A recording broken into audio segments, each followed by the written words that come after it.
Today, we're going to be checking out another cool release from Pepers Pedals, the Humongous Distortion.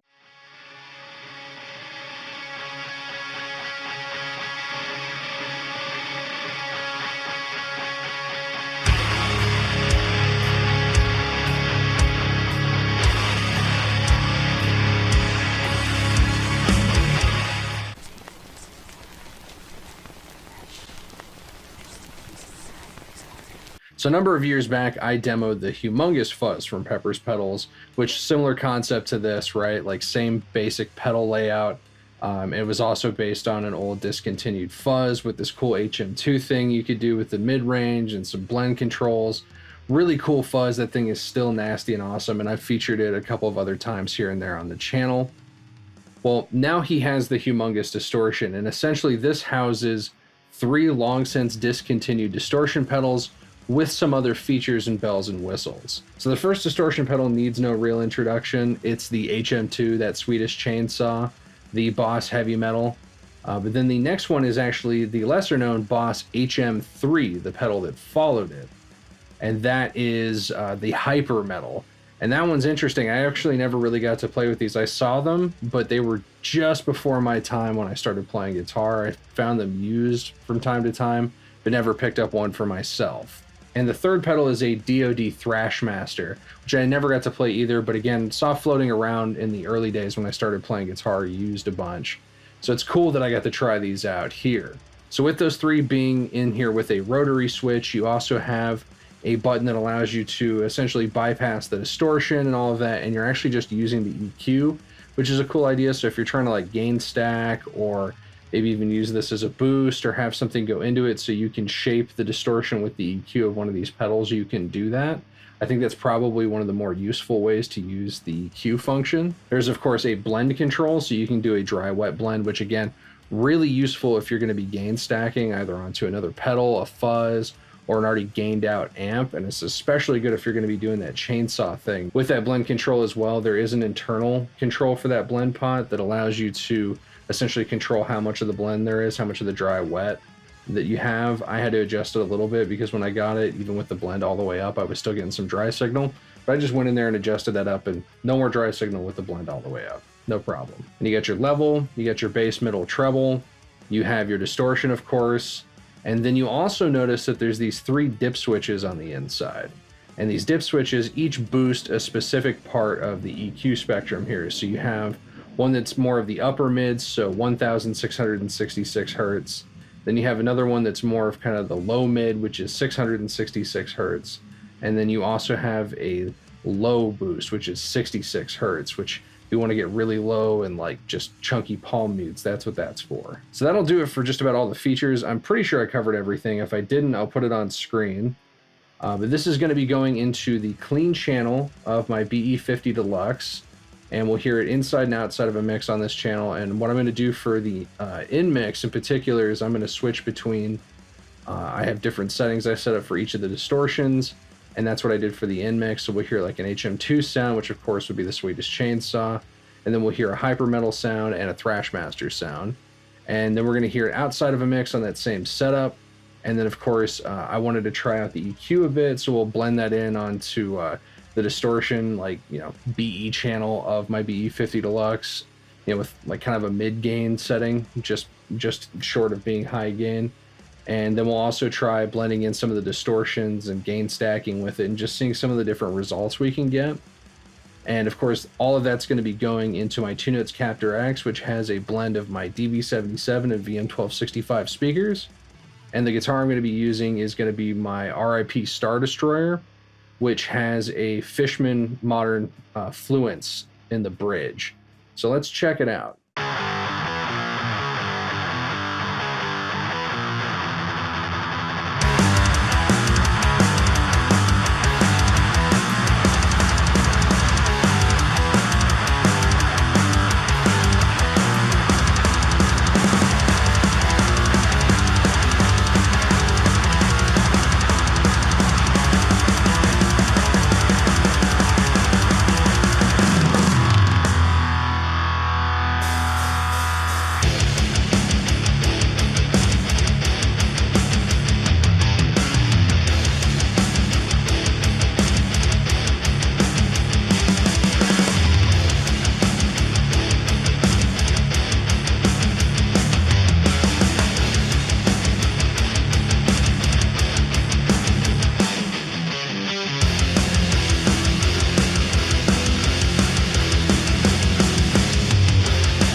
of the late 80s to like mid and late 90s, just death metal, solid state distortion pedal goodness.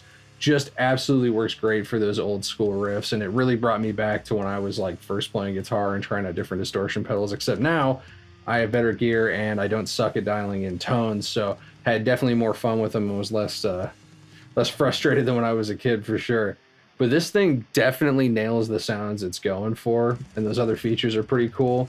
So, like I said, the HM2 doesn't really need a lot of introduction. It does the thing, you crank everything, you get that chainsaw sound. But you can actually get some pretty decent just gain tones out of it without it being maxed out, which plenty of other people have been doing for years, especially like shoegaze guys. I felt like the hyper metal was best when you kind of backed off the mids a bit, kind of scooped it a bit, maybe even boost the bass a little. It kind of got chunky.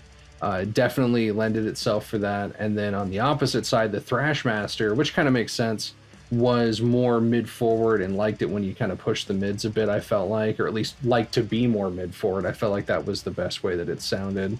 Whereas like say the hyper metal, if you push the mids, I felt like kind of got a little flubby, whereas Thrash Master really liked that. And you could definitely get some exaggerated tones with those dip switches too, as you heard, like especially pushing that 1660 hertz, just really push that mid range. Like if you need some extra cut or more of an interesting sound, that's probably going to be something you'd want to reach for. And you can also just, again, do weird exaggerated sounds with all those dip switches. Now with the EQ, I was doing it more as a boost into the dirty channel in the front end, but I feel like probably the best way you'd want to use this, at least I feel like it'd probably be best, is if you were using this after some other dirt or a fuzz and you were just wanting that to kind of take on the EQ of this pedal, that'd probably be best, because as a boost, I didn't feel like it was super great onto a dirty channel, except for, of course, the Swedish Chainsaw. I felt like that EQ in front was great because you immediately just got that nasty, disgusting sound. But even still, I felt like it was better just to blend the distortion, not just the EQ, but the full-on distortion in, because with that blend control, like I said before, you can really just dial in exactly what you want. I'm pretty sure these just came out. He sent me one of the first ones to check out, so I think that's pretty awesome. Definitely appreciative of that, and I'm glad he did, because the thing was pretty cool and I got to play some awesome death metal riffs. I'll have a link down below if you want to check out this. I'm interested to hear if you've ever actually owned any of these pedals or all of them, or what you thought, or if you want to give this a try. I definitely think it's worth it if you like dirt pedals. It's really cool when you get 3 discontinued and sometimes hard to find pedals, or at least expensive ones, all in one box with some other features. But thanks for watching, guys. Stay metal.